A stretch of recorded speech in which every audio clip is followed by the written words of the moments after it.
papers, author and broadcaster. It's Emma Wolfe and Matthew Stadlen, the presenter, here also in the studio. Thank you so much, both of you, for joining us. We've got Emma there, gracing the big screen, and I've got the company here of Matthew in the studio. Did you notice there was actually a shaft of sunlight coming down through Emma's room earlier? There is sunshine here. There is.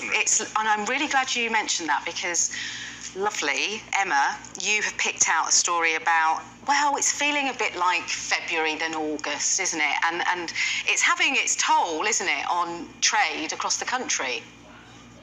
It is. I mean, I thought this was a fabulous image, and as Virginia Woolf's great niece, I'm afraid I have to go to the lighthouse in Cornwall for this photograph for her famous book. This is one of the most amazing images of Storm Anthony, which has been battering the country, has been battering our coastlines. It's a lovely report in the Observer. It's very evocative, all about sort of how soggy holidaymakers are coping, basically. You know, being attacked by seagulls, sitting on beaches, freezing cold, wearing their cagoules, not able to have the lovely, sunny sort of staycation that they've planned at a time when people's budgets are under pressure, and flights and costs of days abroad are really skyrocketing. So it's all about how people are coping down in Cornwall, in St Ives, while Europe is sizzling in their heat wave. Yeah, this is it. I think one of the things here in this country, what we're really good at is just carrying on. I was at a theme park yesterday with my two kids, and it just completely, all it did is rain, and we just carried on. We had our waterproofs, and that's what I love, that we just carry on. We don't have a choice. I mean, I do feel a bit sorry for the tourists. You see them trooping through Notting Hill or wherever in London, and it is just pouring with rain. Rishi Sunak, we might have time to come to this story later, but I saw him on the way to the airport, I think, in his convoy, and he's in Santa Monica, which I imagine is very sunny. Yeah, indeed. But Matthew, we're going to talk about MI5, because they're going to use artificial intelligence. Tell us a bit more about this story. Yeah, artificial intelligence is such an interesting and important area, isn't it? We're going to be talking more and more about it. I'm surprised we don't already talk much more than we do, because it is beginning to dominate. It might affect all sorts of different jobs, even your job. You never know, even our jobs. We might if I can do my early shift, I might let that happen. We might get virtual paper reviewers. But anyway, this is a more serious story. This is about terrorist suspects being monitored by MI5, and instead of hundreds of people having to sift through really very nasty, violent videos, the work is being done by machine learning tools. Well, that's so important, isn't it? Because it can have an effect on those workers. Indeed, and that needs to be taken care of. And it also means then resources can be better used. Once you've found the suspects, or once you've found the videos that are being used or watched by people who are potential terrorists, then they can really zone in. Emma, let's move on to another story. This is I think it's in the Mirror. I might have my papers muddled, but it's about a woman who basically, we're going to talk about the Sun, aren't we? Apologies. So we've been covering this story, Emma, on Sky News, you would have seen, and it's all about these social media companies working with the government to really tackle these criminal gangs. And we've heard a lot from different people, and many are saying, look, do you know what? The only thing that could potentially be better for people is safe and legal routes here to the UK, but the government think it's social media companies to go with. Well, I mean, the immigration issue is huge, and how we crack down on that or deal with people or allow them safe routes is a sort of slightly separate and potentially massive issue. But this article, and we saw yesterday in the Mail, these reports of they call them brazen Albanian gangs, basically smuggling people over on boats, and then with the empty boats, they are deporting, sort of taking criminals away, helping them escape Britain. So today we've got this report about the National Crime Agency working with TikTok and Facebook and other social media platforms to really crack down on these smugglers.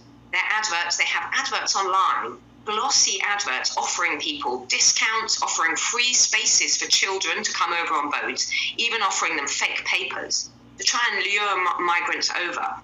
It's really, really hard cracking down on anything online. We know that the internet is basically the Wild West. You know, we've seen pornography, we've seen eating disorder content, all sorts of really damaging content online. So it's not going to be easy. But this is the government's plan, the crime busters and national crime agencies. This is their plan to try and limit these adverts, which are quite openly out there. Yeah, and we'll be talking more about this with the Immigration Minister a bit later on. But Matthew, another story here on Sky News is all about this attack, isn't it, on Russian ships in the Black Sea. And this is all part of that counter-offensive that could actually run into next year. So this is a real, a big one here in the Mail.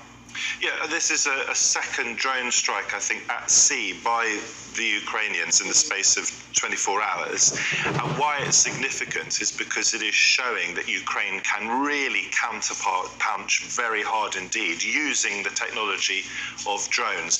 Russia, meanwhile, is striking the ports, and this is a very important strand to this story because, as we know, Russia has pulled out of this deal that was allowing Ukraine to export grain to the rest of the world. So that has a huge potential knock-on effects to prices of food around the world. But for their part, Russia has been striking at the heart of Ukraine, and of course not just military facilities, but knowing their tactics at human beings as well, including, I think, a blood transfusion centre in the town of Kupiansk. Yeah, the Russians saying, look, we don't target civilian sites, but... Nonsense.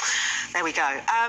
Emma, should we move on to that story that I did mention earlier then? It's in the Mirror, and it's all about this woman who basically, she bought all of the nuts on this plane that she was on because staff said, you know, we're not going to get rid of them for you. She has an allergy, of course.